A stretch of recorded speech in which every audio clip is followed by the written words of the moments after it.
메리 크리스마스! 하늘에는 영광으로 땅에는 평화로 예수님께서 이 땅에 오셨습니다. 성탄절을 크리스마스라고 하는데 이 말은 라틴어에서 왔습니다. 크라이스트는 메시아라는 말이고 마스는 만남이라는 뜻을 가지고 있어서 크리스마스는 메시아와 만나는 날이라고 생각할 수 있습니다. 이번 성탄절에는 여러분 모두 예수님을 만나는 놀라운 성탄절이 되기를 바랍니다. 예수님께서 태어나신 성탄절에 여러분들의 삶과 가정에 하나님의 놀라운 축복이 가득하길 소망합니다. 예수님이 우리를 위해서 이 땅에 오심이 우리에겐 무엇과도 바꿀 수 없는 가장 큰 선물입니다. 예수님을 만남으로 우리의 삶이 새롭게 되었기 때문이죠. 고린도후서 5장 17절에서 사도 바울은 이렇게 말합니다. 그런즉 누구든지 그리스도 안에 있으면 새로운 피조물이라. 이전 것은 지나갔으니 보라 새 것이 되었도다 라고 사도 바울은 말하는데 크리스마스는 실제로 우리의 정체성을 바꾸어 놓았습니다. 예를 들면 복음으로 인해 우리는 죄인에서 성자로 죽은 자에서 생명을 얻은 자로 바뀌었습니다. 그리고 하나님의 진노의 대상에서 사랑의 대상이 되었고 죄의 노예에서 해방되어 자유인이 되었으며 가난한 자에서 부유한 자로 변화되었습니다. 이러한 정체성의 변화는 모두 크리스마스로 인해 일어난 것들이죠. 그런데 여기에 한 가지 덧붙여야 할 변화가 있습니다. 그것은 바로 예수님을 믿는 우리 모두가 제사장이 되었다는 것입니다. 예수님께서는 우리에게 제사장의 직분을 주시기 위해서 이 땅에 오신 것입니다.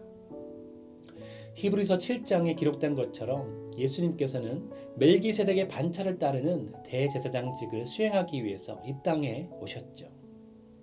그런데 예수님께서 우리에게 주신 은혜는 여기에서 멈추지 않습니다.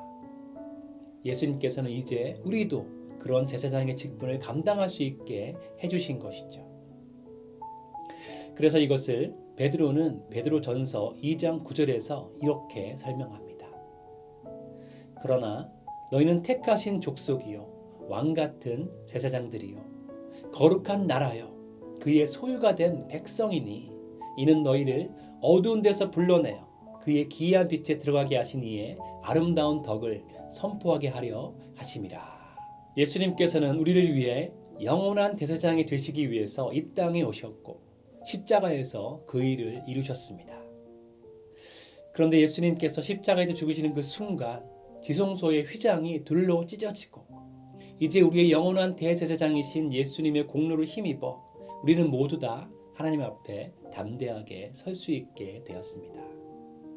더 이상 어떤 제사장의 필요가 없고 희생제물도 필요가 없게 된 것이죠. 왜냐하면 우리 각자 모두가 제사장이 되어서 주님 앞에 나아갈 수 있게 되었기 때문입니다. 이것은 우리가 이제 더 이상 하나님의 은혜 밖에 있지 않고 하나님의 은혜 안에 있다는 것을 의미합니다. 그래서 구약의 제사장들이 경험했던 것 같이 우리는 거룩하신 하나님의 현존 앞에 설 수 있게 된 것이죠. 이것이 바로 우리 신앙의 선배인 종교개혁의 선구자 마틴 루터가 말한 만인 제사장설입니다. 이것은 크리스마스를 통해 하나님께서 우리에게 주신 정말로 값지고 귀한 선물입니다. 지금은 예수님의 오심을 준비하는 대림절 기간이죠. 여러분은 예수님을 만날 준비가 되셨습니까? 우리를 새롭게 하신 예수님께서 우리 가운데 임마누엘 하나님으로 계시기 때문에 우리 모두는 왕같은 제사장으로서 담대히 예수님을 만날 수 있습니다. 우린 다른 준비가 필요한 것이 아니라 우리를 이미 새롭게 변화시키신 예수님을 믿는 마음만 준비하면 되는 것이지요. 우리는 이미 언제든지 어느 때든지 예수님을 만날 수 있는 제사장의 특권을 받았기 때문입니다. 새롭게 변화된 것을 믿음으로 선포하심으로 예수님의 거룩한 임재 안에 예수님을 만나시는 성탄절 되시기를 소망합니다. 매일매일 이런 믿음으로 하나님의 임재를 누리시는 여러분의 삶 되시기를 주님의 이름으로 축원드립니다. 기쁜 성탄 되시기 바랍니다. 메리 크리스마스.